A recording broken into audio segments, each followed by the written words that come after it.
Our illustrious Geek and Sundry panel. Let me introduce them to you. First of all, I'm sure none of them need introductions, but I'm going to do it anyway. First of all, we have our channel founder and the writer, producer, director, not director, but star. she's director now. Of the Guild, Felicia.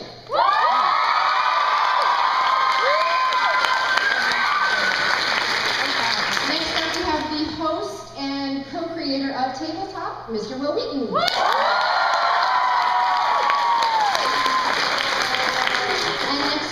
The lovely co-host of Sword and Laser, Veronica Belmont.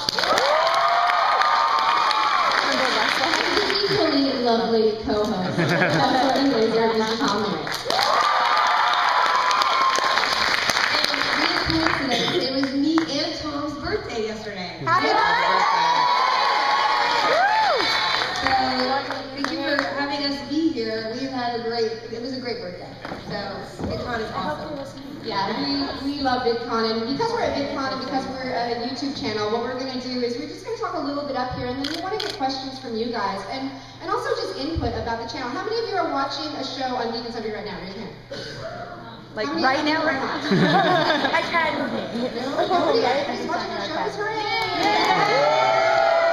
Awesome. Okay, well, first of all, to get things going, I just want to ask, this kind of goes for all of the panelists, but we'll start with Felicia. So, you're a busy woman. A little bit. So, and all of you actually, everybody here is, a multi-hyphenate, whether, they're a writer or hosting another show or, everybody's doing something else. So, why come and do this YouTube channel? What attracted you to it, and what benefits are you getting from it? Well, I think, when I started the Guild, and we started the Guild together 5 years ago now, it was very early. Like, people did not think about web series, they didn't think about watching video online. I mean, YouTube had a couple of things, but it was mostly just kind of a niche thing. It was not like a daily known thing on the street. So, it has come so far, and just the idea that we can make a whole bunch of shows all at once has always been my dream, but there hasn't been any other opportunity to do that. And in the way that we knew that the audience would be able to access it, it wasn't geo-locked, it wasn't just, done in a certain format.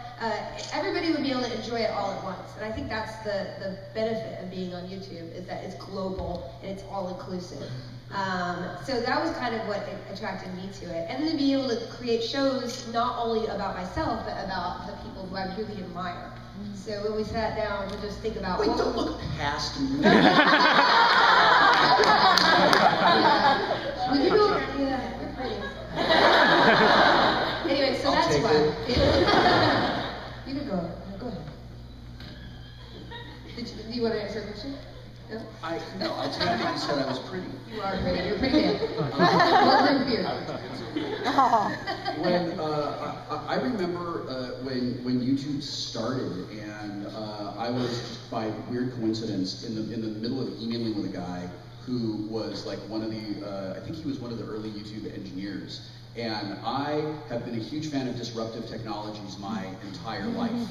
And I was so excited about it. I was so excited at the prospect of taking for video producers the barriers between your creative idea and your audience, and getting rid of them the way web blogging software did for writers in the late 90s and the early 2000s. So I was a fan from the very, very beginning. And I've known Felicia since we were at the Acme Comedy Theater together 1,000 years ago. Not 1,000. I mean, it was a good birthday yesterday, but I'm not that. You really are. You're way older. That's true. As I was walking through this morning, I realized that I am on average about 17 years older than the average attendee. So pull up your fucking pants.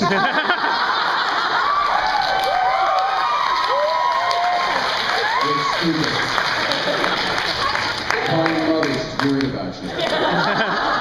Anyway, I really believe in anything Felicia and Kim do. I know that they don't do things half-assed, and I know that they're really smart about things, and I was really excited to be part of what I view as the ultimate dismantling of the entertainment system that favors the few over the many. And using this distribution means to like get people excited about tabletop gaming, it was very much noticed.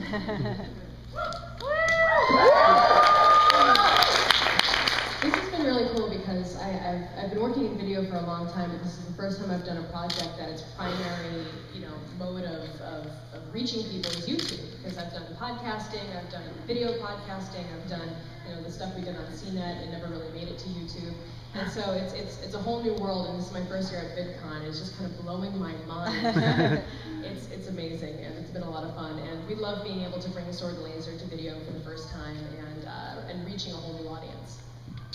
Yeah, I mean, we started Sword and Laser as an audio podcast, and actually as an online forum book club at first. We always had the idea, wouldn't it be nice to make this in a video? And I think we probably always thought, oh, it'd be like us on the built-in camera on our Mac, talking over Skype. And so we never got around to doing that because we're not sure what that added. And when Felicia came and said, hey, would you like to do Sword and Laser on YouTube as part of this new channel, with people who actually get your content and value it, it was the right time. I'm glad we waited and didn't do video before that because we're able to do it right, and I hope that you're enjoying it.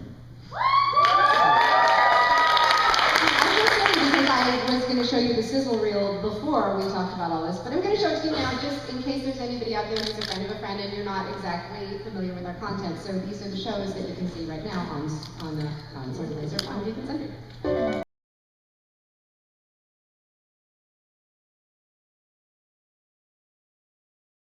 How can these guys take advantage of it if they're not already?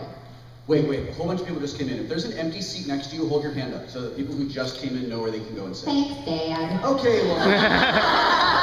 Thank you for defragging the audience.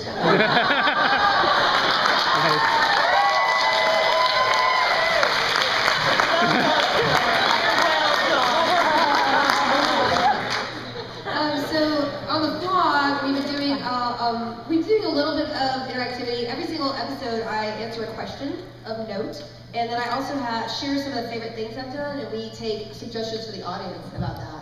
So last week, I shared a band that somebody linked me called Megan, and then I answered a really weird question. Monday's episode is very weird. Weirder the better. It seems like the more videos I have to make more off the cuff, I get weird, guys. It gets crazy, almost creepy. Like I wouldn't be in a room alone with myself. And then for this episode, we're gonna be doing a VidCon episode. We're just roaming around, and somebody asked a question. I had people volunteer a question that I asked everybody. So in my meetup on Saturday from 11 to 2, I'll be asking everybody a question. So if you want to be on the vlog, come and we'll be asking everybody who comes to get a picture or whatever this question, and we're going to put a whole montage together for the vlog. So if you want to be on the show, come over to the meetup. And then we're going to be continuing to do that. And the cool thing about YouTube is that we don't have to do the show every single time every week. We can change the show. And we can do it based on your feedback, how we see you reacting to a show. Do you like this part? Do you not like this part? Well, I'll do more. I just flew my brother out to do more gaming segments because you guys didn't like that. Yeah. He was liking that too. So that's how the vlog is kind of like more facile. With tabletop, one of my ulterior motives is to illustrate by example that gamers are not antisocial weirdos who can't make eye contact when talking. And I want to show that gaming is a really normal, wonderful, super fun activity around the table, and maybe get people to put down the sniper rifle in Battlefield and come out and actually sit down and play a board game. And the community that has built up around tabletop, not only on YouTube, but on my blog and on Facebook and on our at geekandsundry.com, has been amazing to me. Like, it's not a big secret that there's a place on YouTube where people go to be dickwagons. It's called the comments. And what's really remarkable to me is that overall, people who watch our shows sorry, people who watch my show are really awesome. And someone can say, I don't know about this game, and there will be like 10 people who say, no, it's really easy, here's what you do, and here are online resources to find that. You would never be able to do that with traditional television, because we would have to go and produce another half-hour or hour-long show of someone answering sort of pre-screened questions. It's super awesome that online it happens instantaneously, and we don't have to be sort of like sitting there manning the switch. So our community was kind of, it started as a web forum, so we had kind of a built-in community already there to start with, which was really cool. But we do a lot of integration of community feedback and community-driven content in the show, so people send in video reviews. We have this one guy that does these animated whiteboard reviews every week where he'll do a Lovecraft review, and then it's like a stop-motion animation. It's amazing! We can never do that ourselves. So we really rely upon people to send in their feedback and to send in their content. It's part of what makes our show our show. Yeah, I think one of the opposite problems that we have to some shows is that our community has been around so long that it's a little daunting for people. So we have to provide a fact that lets people get in. We have to welcome them, make them feel comfortable joining this group of folks that have been around for a long time. So that's something to think about, even if your community isn't even that big. When you start to get an insular community that knows each other, is figure out those ways to make the newbies feel welcome.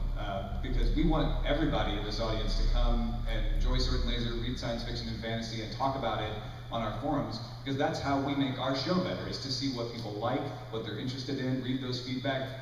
And we're getting people who are making sketches of the characters as they're reading the books, putting that up, the videos that people are sending us. We've got one coming in the next show of a guy singing his review of the book, and he can sing.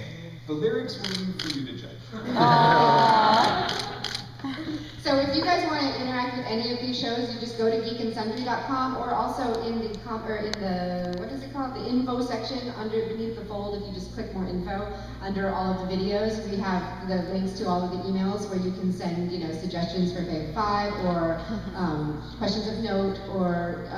And we're going to have a forum launching. We intended on launching a little bit earlier, but we kind of redesigned the concept. We wanted to make it kind of unique. So in the next couple of weeks, we're going to have a whole branded forum for people to meet and a lot more easy to interact with, to be able to create that really core community. I have to say, just in terms of user feedback, I just got an animated GIF of a penis sent to me from Paul and Storm. Thanks,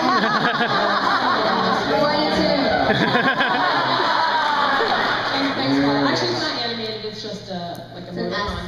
Hey, everybody who has Twitter, I want you to do this right now, okay? It's at Paul and Storm. All one word, PAULANDSTORM. Please make a giant ASCII dick, which can be done either with the number 3, a series of equals, and a capital D. Yes, that's one way. Okay, that's the canonical ASCII dick. Okay? If you would make that, please, and just send it to them, compliments of us. Yeah. Disruptors. Okay, PAULANDSTORM. Yeah.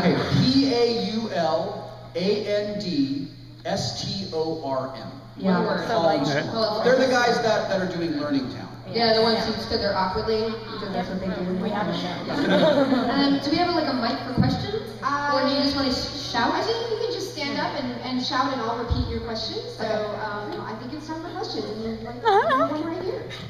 And guys, these are questions and a little bit of comments, but not 5-minute diatribe something.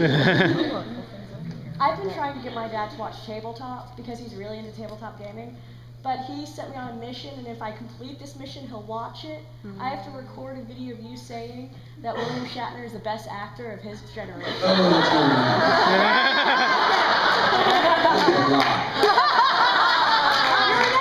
no, William Shatner is delightful at being William Shatner. He's in the same generation of actor as Steve McQueen, so that's just not true. You'll have to find another one. I'm so sorry, he won't be watching our show. Any questions? Yes, right over here. Hi.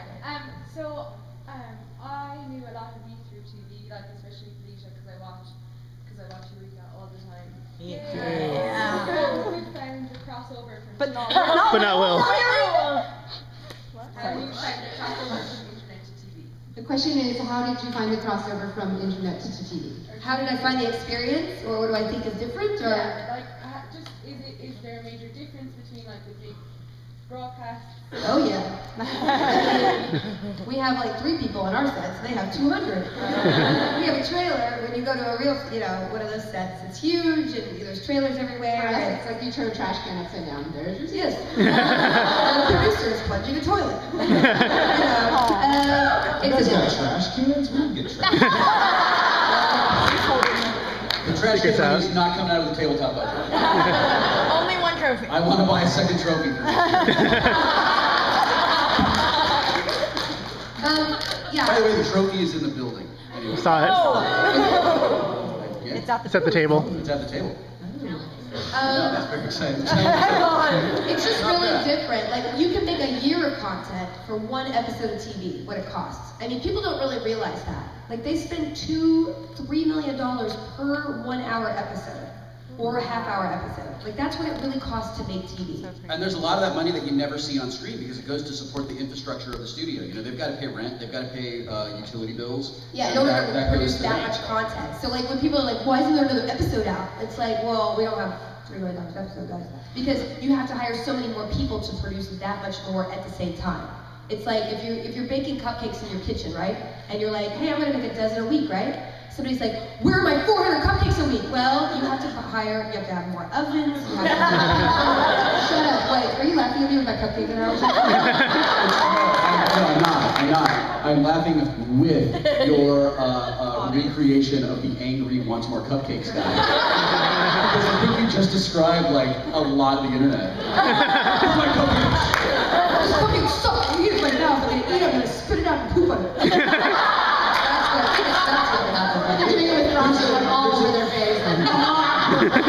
There's a thing that we can do also with when we were working on the Guild in season. When did we go on a date? 4. So the date that wasn't a date. Yeah. So the day that we got there to shoot that scene, and Felicia and I were rehearsing the scene, and something in it just didn't work. I don't remember what it was, but we just felt like something's not hitting right here in the scene, and we blocked the scene, and then while the crew set up the lights and the camera, we went kind of around the corner in the location, and then we're both writers, and we worked on it and made the scene work, and we ran it past Kim and we ran it past Sean Becker, and they were like, great, let's do that. That whole thing took 25 minutes. If we encountered a similar problem when we were working on Eureka, that would be hours, maybe even days. We would have to go to the director would go to the writers would go back to the showrunner would go to the studio would go to the network, and all these people have to sign off. So if you think of network television as a big slow battleship, and we're like one of those little zodiac rafts, we can just move a lot faster, and we have a lot more creative control and a lot more creative freedom. So it means that when we do something awesome, we get to own it, and when we do something lame, that's also our fault.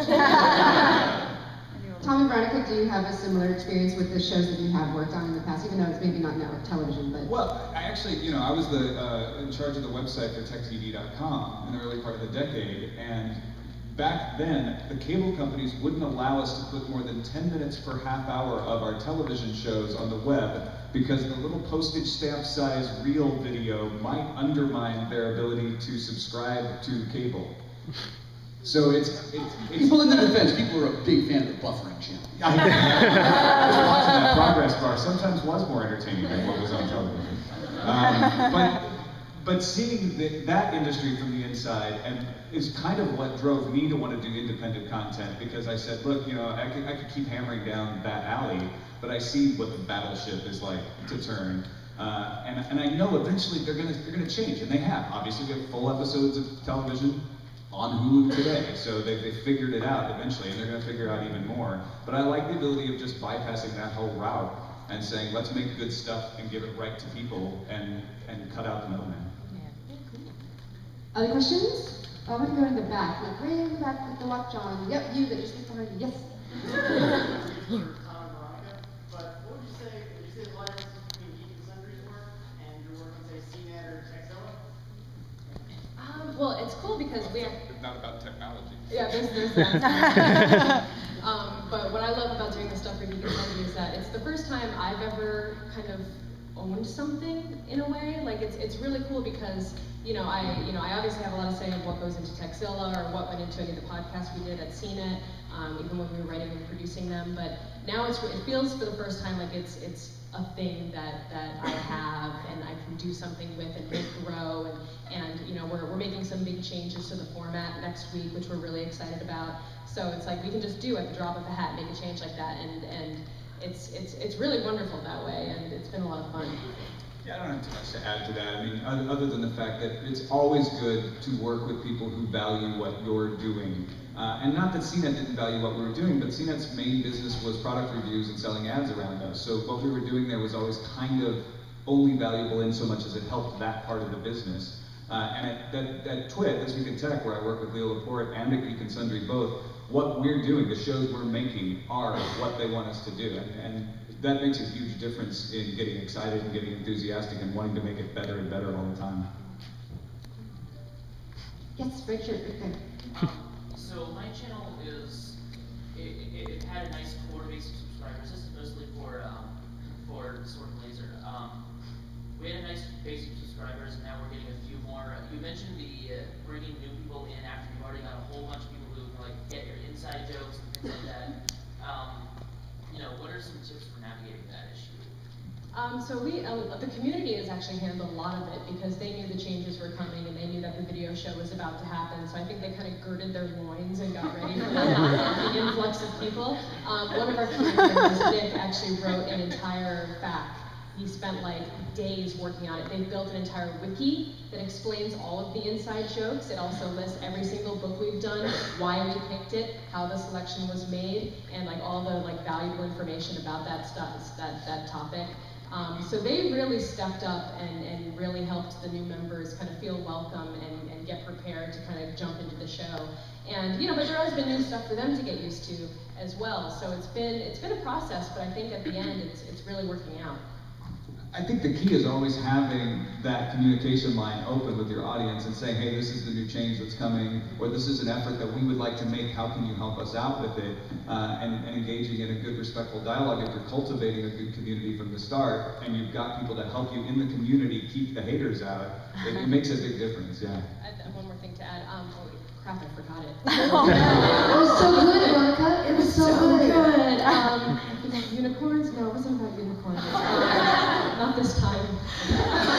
Oh, actually, okay, I got it. So they're really like the third host in a way, because we run by like any changes we make. We ask them what they would prefer. We ask for their input. Sometimes that can be a little bit difficult too, because when you want to just kind of move and make a change, but at the same time, like they're the ones watching it. They're the ones who are going to share it with their friends. And we value their opinion, above everything. So it's important to have that feedback. And we make it clear that they don't get to make the call. We just want to hear the opinion. You have to do that. But I think that's important. Like that kind of goes back to the difference between network and TV and internet TV and also community, because you're talking about like you own, you have ownership. You have a feeling of ownership, and you feel like there's more invested in it. The success of the show means more to you because you feel like you have ownership of it, right? In this way. And I think that's where internet content differs from regular content, because you as the community members, if you feel invested in it, in Geek and Sundry and the success of it, or the Guild, or anything else that you watch that you love,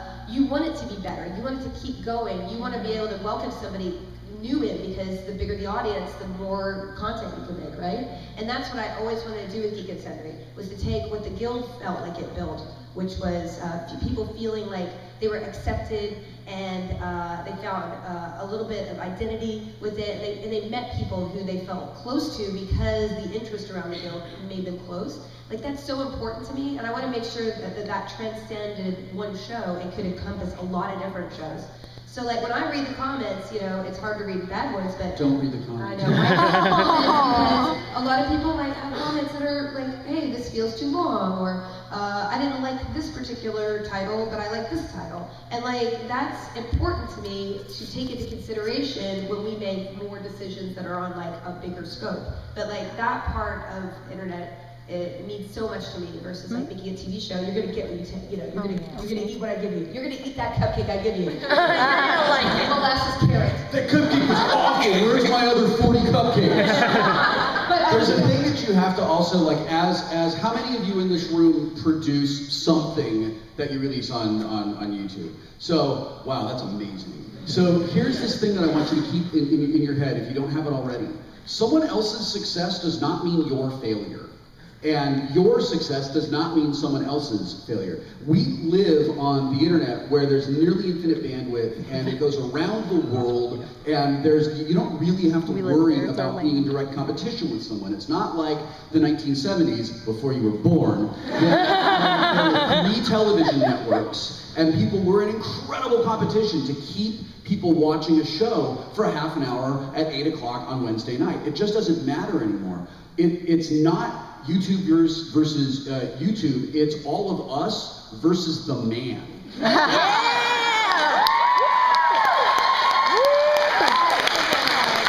Somebody's trying to, Chris Hardwick is one of my best friends, and someone was trying to create this like Nerdist versus Geek and Sundry holy war. No. You are such a dumbass. It's not Nerdist versus Geek and Sundry, it's Nerdist and Geek and Sundry versus the cool kids. Like, So when you talk about bringing people into the community, you just keep that in mind, that we are all on the same team, and you make the people that are enjoying the thing you make, like somehow give them a reason to be invested in it. Then they go straight to their friends and are like, dude, I care about this thing, so you got to get involved in it. And it takes 11 years, because I started doing this in 2002. And, I'm sorry, 11 years ago, whatever that was. Math is hard. And then you have it. But also, you know, we are at VidCon, and I know for a lot of people here, it's like you want to come and meet people that you see on the internet. But if you're a creator, and again, I want you not just to raise your hand, but right now, if you're a creator or a blogger, or somebody has a channel on YouTube, stand up right now. Come on, Seriously, look at each other right now. Look around this room. When you go to our booth later and get these Geek and Sundry buttons, because the secret sauce to YouTube is collaboration. You want to collaborate across channels, and you want to take your audience, because you might have 1,000 followers and they have some geek interest, and you might have 50, but together you're going to be like, oh hey, well I'm just going to introduce these and cross-collaborate and do that with each other. Because the thing about life is that you don't know who in this room, maybe 10 years from now, you'll be sitting up on a panel with. I met Felicia 5 years ago, and we didn't know this was going to happen. I met Wil at we all met at this comedy theater. A really long time ago. Yeah, all right, sit down. I'm really serious. You know, look around, and you're here, and everybody has cameras, and so just start. It's not only about who are the quote-unquote more famous YouTubers. It's about who are other people in your community, and start becoming friends now. And it's also, it doesn't matter where you live, because you know the internet, you can do all sorts of great hangouts and all these things. So just get to know each other, because that's really what it's all about. Leo Laporte calls it co-opetition. That's a great word. Yeah. It's good. You just coined a new word. Yes, ma'am. So this is for Wil. First of all, I freaking love tabletop. I've missed an episode. I just have a burning question. Where you film tabletop, is that your house? Because if it is, that's freaking awesome. It's not our house. We shot it in a loft downtown that our producer Adam found. In fact, it's like a location that's available just for filming, and I saw a commercial during the Stanley Cup playoffs that was filmed in the same lawn. And I was like, wow, cool, that's our wall. It's great, it's a really great space, there's a lot of room for us to do, our crew's so incredible. And we were able to make that look way more awesome than it already was. The only downside to it is that it's in this like warehouse district in downtown Los Angeles. And it's a little rapey outside. And there was one day where just for whatever reason, like 40,000 bikers were just like, we're just gonna drive around your building. And it was like we were in Mad Max. And on that day, we were playing Say Anything with Jonah Ray and Matt Myra, and at one point we were like, look, we have to somehow comment on the fact that there's all this like motorcycle noise outside, because we're not going to be able to get rid of it in post-production. And Jonah goes, it sounds like my dads are really busy outside. And when we were editing that episode, I was just like, put it back. I want to watch him say that again. Thank you. You're welcome. Thanks a lot for watching. Yeah, the green shirt back there. Yep. Question for Will. How do you teach all the guest stars on there every game that you play? We have an associate producer named Boyan. Who Boyan, is stand sitting up. right there? Which I didn't know you were here. Why are you here? I didn't know you were here. Boyan, stand up. So he's the expert. So Boyan is a game designer and has worked in the game industry for a very long time and has demoed games at game conventions and is really, really good at helping me do that rule explanation thing at the beginning of the show. When we shoot tabletop, we do 2 episodes a day. We work between 10 and 12 hours a day for 5 days, and we do that twice. And that's how we put the whole season together. So Boyd lives out of state, so he comes and stays at my house. We get home from 12 hours on the set, sit at my dining room table, and play the games that we're going to play the next day. And then we just go through the rules things, and I sit with him and say, all right, this is how I'm going to explain the game. And he helps me, you don't have to say that, you do have to say that. We learned in editing the first batch of shows that we don't have to explain all the rules at the top. We can explain things as they happen in the game. And before the players come in, we make sure that they have a copy of the game. We tell them that they've got to play it with some of their friends. And then we make sure everybody knows, like, this is not about making someone look stupid. The show is not about, like, it's not competitive, except for me, and I always lose. There's a lesson there, kids. And then everybody gets to sit down and play the game with Boyan before the show starts. So they get a little strategy and they get some hands-on experience with the game. Striped shirt back there. Hi.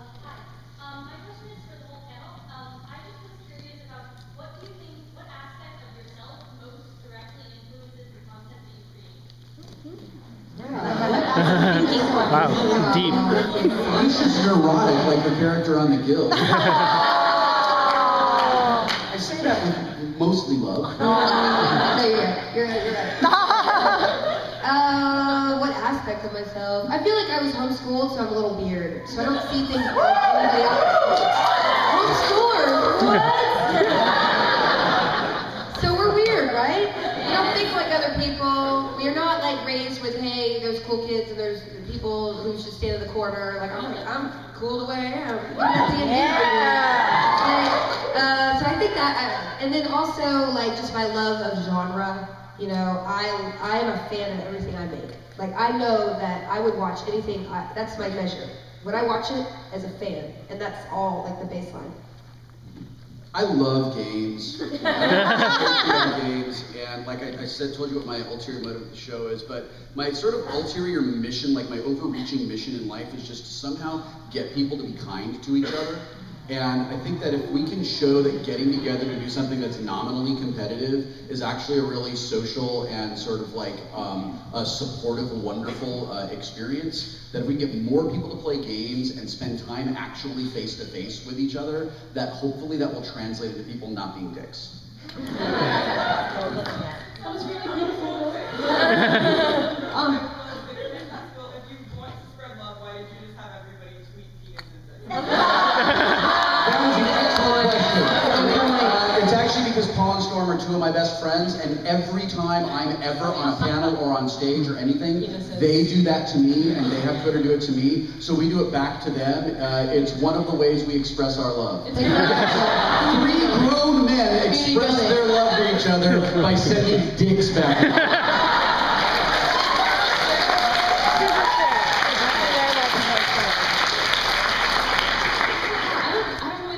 I guess it's kind of the same.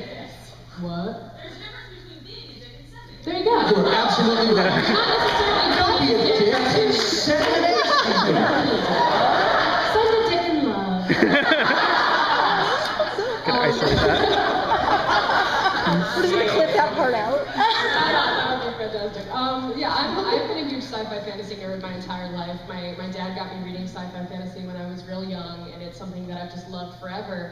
And it's, you know, Tom and I discovered that we both were really into the same kind of genre fiction when we were both working together at CNET, when I was actually his intern. So it's been just really wonderful finding that community online. I think that's really what the internet is best at, is finding like these tiny communities, or even these big communities that are just really spread out across the whole world, and bringing them together into one place to share ideas and to talk about what you're passionate about, and cats mostly. Definitely cats. I think that has really been the greatest boon to the world that the internet has brought us. But yeah, it's been fantastic just getting to meet people from all over the world who are reading the same book at the same time and talking about it and sharing ideas and discussing what they like and don't like. And that's something I've always wanted to do, and now I have that on a very large scale. Yeah, I don't think my answer would differ too much from these answers, except maybe with less dick references. Too late. I don't know. First of all, Veronica was never my intern. She was her own intern. You were CNET's intern. Yeah. But the thing that I love about what I do is I love getting excited about things and then talking with other people who are excited about them, about how excited we are about them. And I think that's just, you know, almost a definition of geekery. And I do a technology news show because I get excited about technology news, and I love to dig in and figure out why it's happening that way and explain it to people and talk about the ins and outs and implications. And I love sci-fi and fantasy. I've been reading it all my life, just like Veronica. And so I love getting together and being like, what did you think about this book? What was interesting? What didn't you like? And so that's what we do on the show. And what was cool with Veronica is that she was much more knowledgeable about fantasy than I ever have been. And I know a lot about science fiction. And so we were able to start having this conversation where we're introducing each other to new things, and that just carried over into the show, and it's been great. I'm the sword, he's the laser. She's also very competitive, and she'll want you all to read fantasy now. Do not want to play a board game with Veronica. I mean, you do, but you ask it. I'm not very good at that. No, I played a board game with Veronica. No spoilers. I'm just going to say that Veronica's knowledge of Harry Potter blew my mind.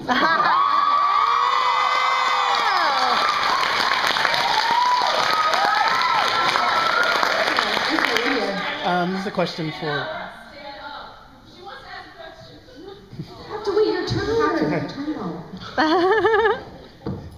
So a question for Felicia and Kim. What, if anything, is the future of the Guild? And also, do you guys plan on doing any kind of like episodic type of other shows and content like that in the future? You answer the first one, I'll answer the second. The Guild, we just finished the season 5 rollout on the Geek and Sundry, and if you're at Comic-Con, just come to the panel. Oh. And then we are, yeah, exactly, with the panel, but with Paul and Storm, our ASCII penis givers. We just completed, and receivers, yes, that's something that we just completed the script for Learning Town, and that's why they're part of the sizzle reel. Is so funny, because when we did the sizzle reel, the script wasn't finished, so we had nothing to show except them being themselves. So, but it's a musical comedy about Paul and Storm inheriting a kind of Captain Kangaroo-like children's show. Awesome. Awesome. And as we go along, you know, our hope with Geek and Sundry is that it's popular enough this year that hopefully we get to do it again next year. We get to do the shows that we're already doing, and more of them and better, and then we get to add more shows. Like, it's always been my dream to just be able to really carefully pick things that people love. And obviously people love the Guild, but it's very hard to do scripted content. I don't know if you guys have tried to do it, but you know, I'm sure there are a lot, and it's just a lot harder, because when you start adding up the pieces of it, you just need more people to do it. And to do it well and make it look pretty, it's even more people. So, you know, it's obviously a long-term goal to add more scripted stuff, but, you know, we wanted to start the foundation and make every show look as awesome as possible, and that's why we designed this whole slate like it is. But yeah, we'll have more scripted later this year with Paul and Storm, and, you know, it'll be great. Yeah, hopefully in the future. If like money and safety were not issues. Safety? What is that? No, done. Money and safety were not issues. What would you guys do in your show? Like, if you could do anything. Real If dragon. money and safety were...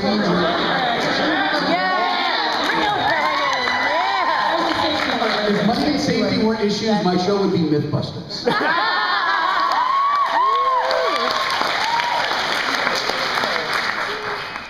I don't know. I mean, you guys, the irony of the vlog teaser there is like I say they took the voiceover. This is the best thing I've ever done in my life, and then me flying the trapeze. That is not what happened.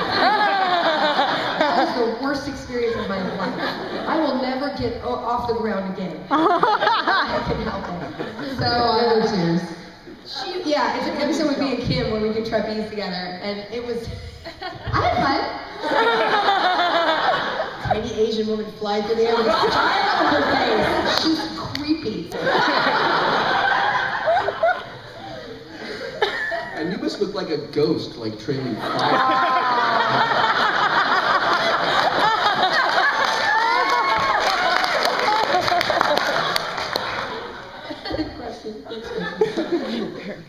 There's another question. Okay, yes, over here. She's the arbiter. Hi, if you can take any 5 items, not including home transportation, and you were stuck on a island, what would you guys choose? On a deserted island. Sounds like a question of note for the vlog. Okay, any 5 items on Actually, but you guys all have to pick them together right now. Oh, challenge. We should each pick one. No. Okay, so I want a glass box to put Felicia in, so I don't have to listen to her. Rito, no, don't count that. No, that's one. Okay, down. what do you want? Satellite internet connection. A replicator. Internet connected replicator. Right? By the way, because you're in a box, you don't get to use the satellite internet. What do you want to keep? What do you want while you're in the box? I want a portal to another dimension where I can then travel through time and appear outside the box. That's not a transportation. She said public transportation. No. This is box to the box. This is why you're in the box. No, that's absurd, woman. None of us had trouble coming up with an item for an this. infinite refrigerator inside my box while I eat, while I watch them starve to death.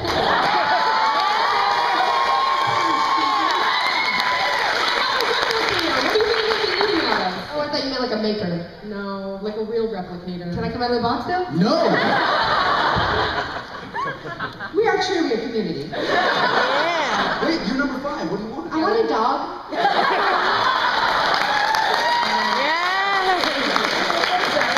This is going to be the best desert island ever.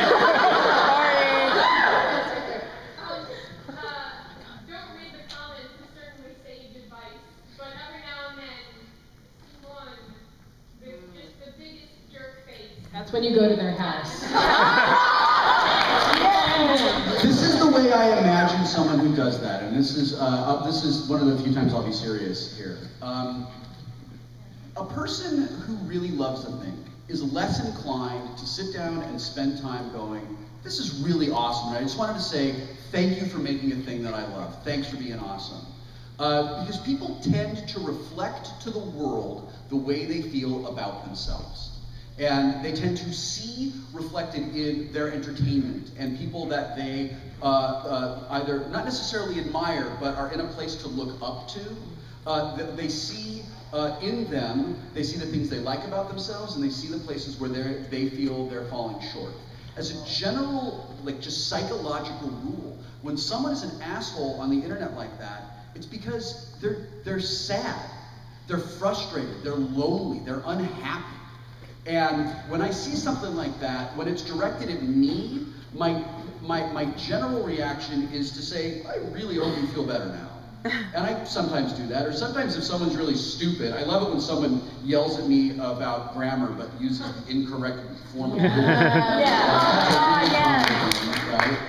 Or when somebody is a giant ass to one of my friends, then I sort of come in and set them on fire. I wish you did it literally. But we're working on it. See, if you weren't in the box. But really, I mean, honestly, what you have to just think about, like, a lot of those comments come from 14, 15-year-old boys or adults who have never matured past that way. And they're at a point in their life where the world is weird and scary and they're frustrated and they're awkward and they don't fit in a place and they're just angry. And they don't even know why they're angry. So they see a person doing something awesome and they're like, why can't I be awesome? Fuck you for being awesome. And that's what they do. And honestly, the best thing to do is downvote the comment, don't reply to it. If you're a moderator, delete it, and then go on with your life. It's just too easy to get hung up in that sarlacc pit of hate. I mean, I try to avoid it. There have been a couple videos I do not. I do. I got really depressed a couple weeks ago because of a certain video that people started calling me not a gamer, and I don't care. You can call me a dog. You can say you want to have sex with me. That's fine. You probably won't. I don't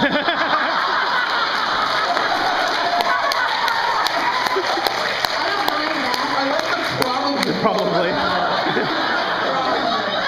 But if you start talking to me about like you're not a gamer, you're fake, like that's when I get pissed off, because then you don't know jack shit about me, dude. But I inevitably, when I get the ugliest comments, I click on their profile and I'm like, oh, this guy doesn't make anything.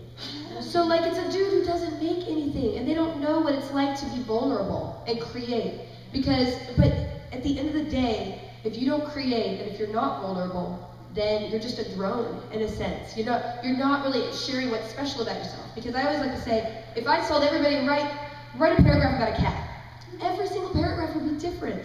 And that's what's beautiful about us. We're all different. And the fact we have the opportunity to share that is going to make us vulnerable and invite people to hate on us. But at the end of the day, we shared something. And if you think about anybody you've ever admired in history, and think about them getting YouTube comments like that. Thank God they didn't stop. So just don't stop. That's all I gotta say.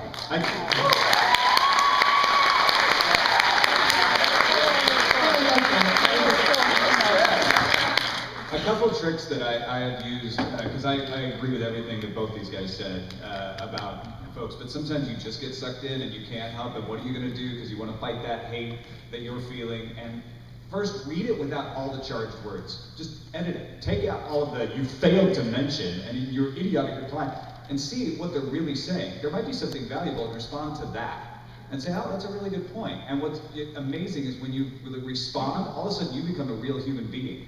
And they respond, oh, I'm sorry, my first response was kind of jerky, but you totally turn the tables. If you take all that stuff out and there's nothing left, then there's nothing left. And if you just can't stop, one trick I gave Veronica a long time ago is write your response and then delete it. And then just gets it out of your head, but don't send it. Just ignore them, they'll go away. I send it too often. I hit a wall a while back where suddenly I entered the, can I swear? You say the word. You say. Tell me what word you want to say. If you want to say that word, just give me a thumbs up and I'll say it. Okay? So I entered the fuck you stage of my life where like suddenly I saw the comments, and instead of taking your excellent advice of ignoring them, I just started like spitballing things back out into the world, being like, okay, well, blah blah blah, and it felt really good for like a little while, and then it just wasn't working, and then I started taking the constructive route, which was what Tom said, where you go like, okay, well, I understand that this show is not for everyone, and is there any way that we can fix it and try to make it, or like what would you do differently, what would you like to see changed? And that has actually been the best thing so far, because not only do other commenters jump in and say, hey, that was kind of harsh, like, you should listen to them, or you should, try something different, and I don't know, I'm babbling now, but it actually does get really, there is constructive stuff that can come from those kinds of comments, not always. Yeah, but I mean, feedback with love is what our channel is based on, because we are a YouTube channel, and we have said we do want, to make sure that you guys are getting things out of the channel. Yeah, you don't need to blow sugar. It's not like you gotta blow sugar up a butthole all the time. It's like, she doesn't blow. Generally, I take it back. I don't want any cupcakes you've made.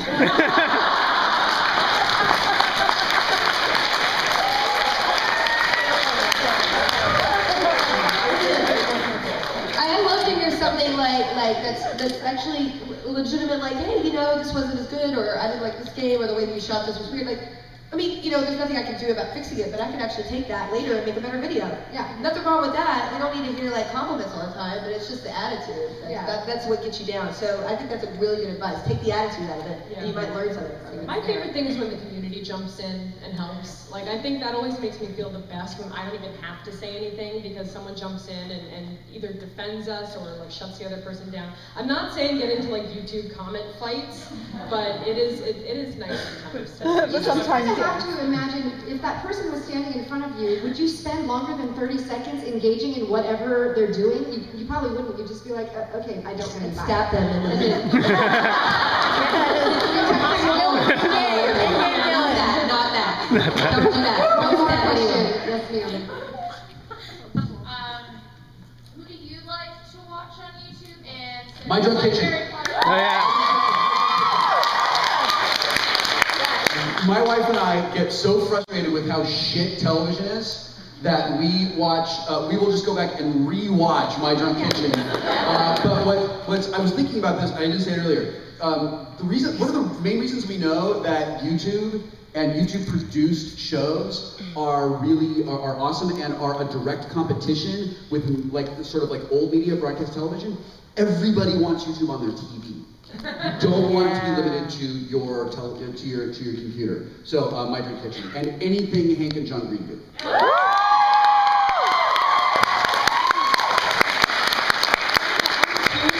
Epic rap battles of history.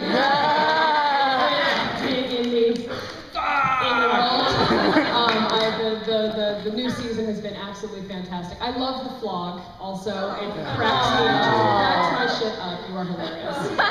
So, and TikTok's okay too. I love Yogscast. I don't even play Minecraft. And I almost went across town to a party just to meet those guys, but then I was too late. But it's close enough, closer than I usually get out of the house. We feel that. Meet those guys. Yeah, and I love Daily Grace. I just love how girls and guys are it's not so much pointing it out. It's just everybody's making content together. It feels really good. So there's a lot of I love Phil DeFranco, SourceFed is great. It's just so well done. So there's so much on there. I could spend all day only watching YouTube people, which is probably what I want more time to watch that. I've learned this week even just of so much new stuff I didn't even know existed. I'm trying to figure out between all the reading we have to do for both book clubs and actually playing video games and whatnot. It's hard to find time to watch shows, but there's a lot of great stuff out there. Over breakfast. I like it. What is this breakfast? Well, I think it's time, but I'm gonna let's give a big hand to our.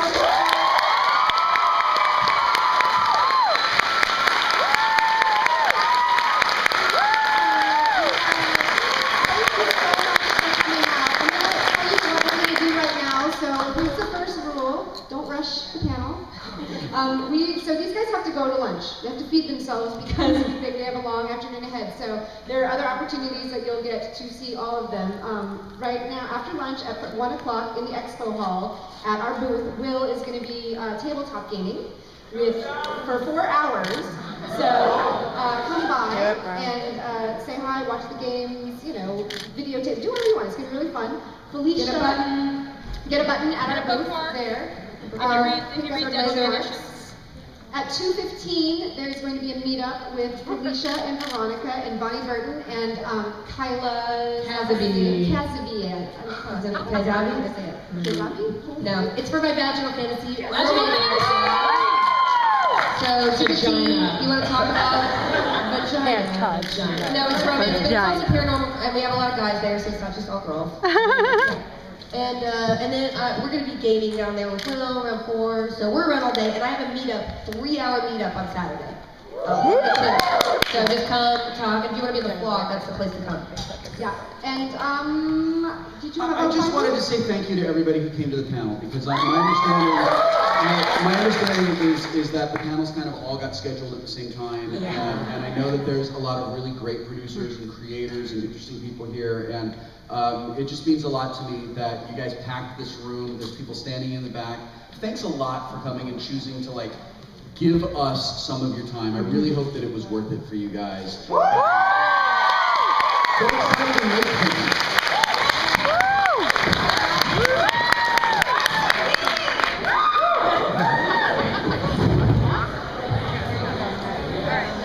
Okay.